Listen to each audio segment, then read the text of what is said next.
Assalamualaikum warahmatullahi wabarakatuh. Sobat Hijrah Rasul yang dimuliakan Allah. Kali ini kita akan membahas sedikit tentang khasiat serta sejarah turunnya ayat kursi dan artinya. Siapa yang tidak kenal dengan ayat kursi? Doa yang sangat ampuh dalam mengusir gangguan dari jin dan setan. Bagaimana cara ayat kursi diturunkan, atau bagaimana cara Nabi Muhammad menerima wahyu, yaitu ayat kursi dari Allah? Tentunya kita semua tahu apa itu ayat kursi. Dan tentu kita juga tahu bagaimana bunyi dari ayat tersebut. Namun apakah kita tahu bagaimana ayat tersebut diturunkan ke bumi? Ayat kursi adalah salah satu ayat yang terdapat di dalam kitab suci Al-Quran yang memiliki banyak fadilah dan khasiat. Ayat kursi diturunkan pada suatu malam, saat setelah Rasulullah hijrah dari kota Makkah ke Madinah. Saat ayat kursi diturunkan ke bumi melalui perantara malaikat Jibril dan 70.000 malaikat yang menyertainya kepada Nabi Muhammad.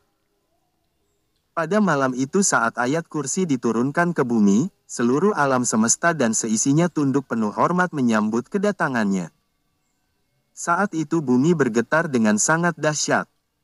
Maka terjadi gempa di beberapa daerah pelosok dunia. Getaran tersebut bahkan mampu melepaskan mahkota yang terpasang di kepala seorang raja. Bahkan seorang golongan syaitan pun ketakutan dan berlarian menuju tempat rajanya, yaitu iblis. Raja iblis pun memerintahkan para anak buahnya yaitu syaitan untuk pergi menyelidiki sumber dari getaran tersebut. Dan setelah mereka selidiki, ternyata getaran tersebut terjadi karena kedatangan ribuan malaikat yang membawa ayat kursi kepada Nabi Muhammad. Ayat ini merupakan ayat yang paling agung dalam Al-Quran, sehingga berpuluh ribu malaikat mengiringi atau membawanya atas perintah Allah. Keagungan ayat kursi ini mampu membuat iblis dan para pasukannya yaitu syaitan ketar-ketir ketakutan. Karena ayat ini bisa menjadi penghalang mereka untuk menggoda dan menyesatkan manusia. Adapun bunyi dan arti dari ayat kursi tersebut sebagai berikut. Artinya, tidak ada Tuhan yang berhak disembah melainkan Dia. Allah yang hidup kekal lagi terus-menerus mengurus makhluknya. Tidak mengantuk dan tidak tidur. Kepunyaannya apa yang di langit dan di bumi. Tiada yang dapat memberi syafaat di sisi Allah tanpa izinnya. Allah mengetahui apa-apa yang di hadapan mereka dan di belakang mereka. Dan mereka tidak mengetahui apa-apa dari ilmu Allah, melainkan apa yang dikehendakinya. Kursi Allah meliputi langit dan bumi.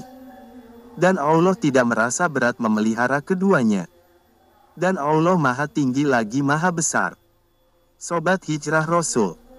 Itulah kisah turunnya ayat kursi yang mampu membuat guncangan hebat di permukaan bumi. Semoga pelajaran kali ini bermanfaat. Lebih dan kurangnya mohon dimaafkan. Yang benar datangnya dari Allah. Khilaf atau keliru itu datangnya dari saya pribadi sebagai manusia biasa.